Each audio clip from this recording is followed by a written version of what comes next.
تو schooling system میں بھی یہ خرابی ہے. تبھی میں ہوم اسکولنگ کا قائل ہوں. میں نے اپنے 2-3 بچوں کو تو اسکول سے نکال لیا ہے, ٹیچر لگا دیا گھر میں, اور بچیوں کے بارے میں بھی میں اس کا قائل ہوں. لیکن یہ ہر ایک کے لیے نہیں ہے, کوئی ریلائبل ٹیچر ملے تب, ورنہ ایسا نہ وہ بیڑا ہی غرق کر کے چلا جائے. اور بچیوں کے لیے بھی آن لائن ٹیچنگ آج کل کامیاب ہے. فیمیل ٹیچر پکڑ لو جو اچھی جاننے والی ہو, آن لائن پڑھاؤ ان کو, بہت ٹائم بچے گا, بہت ٹائم بچے گا. اسکول میں بہت ٹائم لگتا ہے, بہت ٹائم لگتا ہے. آنا, اسکول کے کپڑے استری ہو رہے ہیں, ناشتہ تیار ہو رہا ہے, بچوں کے بوٹ پالش ہو رہے ہیں, پھر جا رہے ہیں, آدھا پونا گھنٹہ اس میں لگا لو, پھر وہاں بیٹھ کے ٹیچر سلام دعا اور ہیلو بچوں کیسے ہو, تم ٹھیک ہو, تم کل کیوں نہیں آئی تھی, اچھا ٹوپی کرا رہی ہو, تم کیوں بچاؤ, اس میں آدھا گھنٹہ لگا لو. اور پھر اس کے بعد ہوم ورک رہتا ہے. ہوم ورک پتہ نہیں کیا بیٹھ کے 4 سال تو بچوں نے ہمارے کلر کے ڈبے ضائع کیے ہیں. کیلے میں پیلا رنگ ہو رہا ہے, سیب میں لال رنگ ہو رہا ہے, اور فلانا ہو رہا ہے, یلو ڈے, اور پتہ نہیں کون سا ڈے بلا وجہ کے. یار اتنے ڈے منا کے ہمیں بھی یلو ریڈ کا, ہم نے تو کچھ نہیں پتا تھا یلو ڈے کیا ہوتا ہے, ہمیں پھر بھی بچپن سے یلو کا پتا چل گیا کہ پیلا کسے کہتے ہیں, نیلا کسے کہتے ہیں. خیر خرچہ بھی دبا کے ہوتا ہے. وہی فیس آپ ٹیوٹر کو دے دو یار, ڈبل فیس دے دو, پھر بھی بچت ہوگی. پھر ان کا یونیفارم بھی اسی اسکول سے لو, وہ الگ ان کا بزنس ہے. کتابیں بھی اسی اسکول سے لو, وہ الگ ان کا بزنس ہے. پھر آج فلانا ڈے ہے تو ڈمکانا ڈے ہے, اور پھر چھٹیاں, قائد اعظم ڈے, علامہ اقبال ڈے, اور مزدور ڈے, اور اللہ بھلا کرے ہڑتال ہے, اتنی 20 قسم کی چھٹیاں بھی. تو یہ جو ہم نے مدرسے میں پڑھا نا, یہ اصل میں ہوم اسکولنگ والا سیٹ اپ ہی تھا. لیکن ٹیچر اس کے لیے خاندانی ہو تو یہ کام کرو, ورنہ اسکول ہی ٹھیک ہے, ورنہ نہ ادھر کے رہیں گے نہ ادھر کے رہیں گے. تو بہت تیز اسپیڈ ہو جاتی ہے بچوں کی. یہ اتنا لمبا 10 سال جو میٹرک میں لگتے ہیں, یہ 4 سال کی بات ہے, 3-4 سال میں یہ ہو جائے گا, جو 10 سال ہم بچوں کے ضائع. اور امریکہ کینیڈا میں ہی ایسا ہی ہے. وہاں میں امریکہ میں لاس اینجلس جو ہے نا, لاس اینجلس نہیں, کیلیفورنیا میں, وہاں ایک مولانا صاحب ملے مجھے, بالکل اسٹائل بھی مولانا والا, وہ ناراض نہ ہو جائیں کہیں, یعنی دیسی, بالکل کوئی برائی میں نہیں کہہ رہا, بالکل دیسی, کوئی دیکھ کے کہہ نہیں سکتا یہ بندہ لاس اینجلس میں پیدا ہوا ہے. انگلش تو ان کی مقامی ہے زبان, اتنی ڈگریاں ان کے پاس, عالم بھی ہیں اور ڈگریاں بھی. میں نے کہا یار, اور پھر پورا گیٹ اپ اسلامی, کیونکہ وہاں جو بچے اسکولوں میں پڑھتے ہیں ان کے بگڑنے کا چانس بہت زیادہ ہوتا ہے. وہاں کے گورنمنٹ کے اسکول ملحد ہو جاتے ہیں بہت سارے نہیں ہوتے, لیکن بہت سارے بگڑ جاتے ہیں, زنا میں پڑ جاتے ہیں, وہاں تو اوپن ہے سب کچھ. تو وہ باقاعدہ اپنے نقش قدم پہ باپ دادا کے داڑھی واڑی, نماز, ٹوپی, پگڑی. میں نے کہا بھائی آپ پڑھے لکھے بھی ہو اور آپ نے اس ماحول میں اپنے آپ کو بچایا کیسے؟ کہتے ہیں ہوم اسکولنگ. کہہ رہے ہیں شروع سے ہی ہمارے ماں باپ نے ہمیں اسکول میں ہی نہیں بھیجا اور ہوم اسکولنگ کو فوکس کیا. گھر میں ٹیچر آتا تھا. تو میں نے کہا امریکہ میں اس کی اجازت ہے؟ تو انہوں نے بتایا امریکہ میں ایک اچھی بات یہ ہے, ایک لا, کہ ہر اسٹیٹ کا الگ لا ہے, تو آپ اپنے حساب سے اس اسٹیٹ میں رہ سکتے ہو. انہوں نے کہا لاس اینجلس کا لا یہ ہے کہ اگر آپ بچے کو اسکول نہیں بھیجنا چاہتے تو نہ بھیجیں, ہوم اسکولنگ کے لیے خود گورنمنٹ ٹیچر کا انتظام کرے گی. کہہ رہے ہیں میرے لیے گورنمنٹ نے ٹیچر کا انتظام کیا تھا, وہ ٹیچر مجھے گھر آ کے پڑھاتا تھا, اور سارے کورسز گھر بیٹھ کے کیے ہیں اس بندے نے. یہ ہر اسٹیٹ میں ایسا نہیں ہوتا, لیکن گورنمنٹ نے بیلنس رکھنے کے لیے نا, تو کچھ ایسا ہے کہ اب لاس اینجلس میں ٹیکسز بہت زیادہ ہیں. ایسا نا سارے بستر اٹھا کے بولے ہم لاس اینجلس جا رہے ہیں, فری فوکٹ کی پڑھائی ہوگی, تو وہ فری فوکٹ کی ہوتی ہے, لیکن پھر ٹیکس سے وہ پورا کر رہے ہوتے ہیں. سمجھ رہے ہو کہ نہیں سمجھ رہے؟ پھر رہائش وہاں بہت مہنگی ہے. تو اس طرح سے, لیکن دیکھو ہوم اسکولنگ میں کیا کچھ پڑھ لی ہے وہ, اور اپنے مذہب اور دین کا بھی انہوں نے قائم رکھا. تو خلاصہ میرے بھائی بات کا یہ نکلا کہ پڑھائی ہو یا کوئی بھی دنیا میں کام ہو, کھوپڑی استعمال کر کے ہو تو پھر صحیح ہوتا ہے. پھر اس کھوپڑی پر عمل نہ ہو تو ایک الگ بات ہے, وہ تو ہم 100% کون کس چیز پہ عمل کرتا ہے بھائی.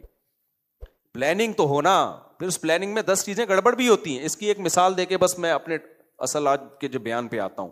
مثال اس کی یہ, دیکھو کئی سال پہلے کی بات ہے, ایک بڑا جلسہ کیا علماء نے نا کسی خاص مقصد کو حاصل کرنے کے لیے. اس جلسے میں بدنظمی ہوئی, تو کسی نے آ کے شکایت کی حضرت مفتی رشید احمد صاحب رحمہ اللہ سے کہ جلسہ تو بڑا زبردست تھا لیکن بدنظمی بہت تھی. تو حضرت نے فرمایا کوئی بات نہیں, نظم تو تھا نا. کیا مطلب؟ بدنظمی بھی نظم کی ایک قسم ہے, یعنی کام تو ہو گیا نا, بھونڈے طریقے سے ہو گیا. سمجھ رہے کہ نہیں سمجھ رہے؟ تو بھونڈے طریقے سے ہو گیا, لیکن کام جو جلسے کا جو اصل ہدف تھا, جو ٹارگٹ تھا, وہ تو پورا ہو گیا نا. تو ہم جب کوئی پلاننگ کر کے کام کرتے ہیں, کام میں ڈنڈی مار لیتا ہے انسان. اس کی مثال ایسے, آپ نے پلاننگ کی کہ میں نے پشاور جانا ہے, بغیر پلاننگ کے بوریا بستر لے کے نکل گئے گھر سے پشاور کی طرف رخ کر کے, کئی مہینے لگ جائیں گے, شاید پشاور نہیں پہنچ پاؤ گے آپ. کیا خیال ہے؟ کیونکہ پلاننگ کے بغیر منہ اٹھا کے جا رہے ہو. کوئی رکشا آیا, کبھی اس میں بیٹھ گئے, WR میں بیٹھ گئے, جو بھی ادھر کو جانے والی چیز ہے اس میں لٹک گئے. صحیح ہے نا. اس طرح سوراب گڑھ پہنچے تو دیکھا ایک بس ادھر حیدرآباد کی طرف جا رہی, پیچھے وہاں لٹک گئے. تو پہنچ تو ایک نہ ایک دن جاؤ گے, اور یہ بھی ممکن ہے راستے میں ہی بڑھ جائے پروگرام آپ کا. لیکن پلاننگ کی آپ نے اپنی جیب دیکھی, یار جہاز کا ٹکٹ افورڈ کر سکتا ہوں تو جہاز, ٹرین کا تو ٹرین. تو اب اس میں عین ممکن ہے کہ آپ ٹرین راستے میں خراب ہو جائے, یا آپ ٹائم پہ پہنچ نہیں پائے, وہ ٹرین نکل گئی, اگلی ٹرین سے جانا پڑ گیا. تو سستی کی وجہ سے, کم ہمتی کی وجہ سے کچھ نقصان تو ہوگا, لیکن وہ نقصان نہیں ہوگا جو پلاننگ نہ ہونے کی وجہ سے ہوتا ہے. تبھی جو لوگ صحت کی پلاننگ کرتے ہیں نا, ہم نے یہ کھانا ہے, یہ نہیں کھانا, یہ ایکسرسائز کرنی, یہ نہیں کرنی, وہ شیطان کیا کہتا ہے کہ جب وہ پلاننگ کرتے ہیں تو وہ پلاننگ پہ پورے اتر نہیں رہے ہوتے, تو کہتے ہیں یار ہم سے نہیں ہوگا. نا نا نا نا نا, پلاننگ کر کے بھونڈے طریقے سے کام کرنا, یہ اس سے بہت 1000 گنا بہتر ہے جس میں وداؤٹ پلاننگ آپ کام کرنا شروع کر دو.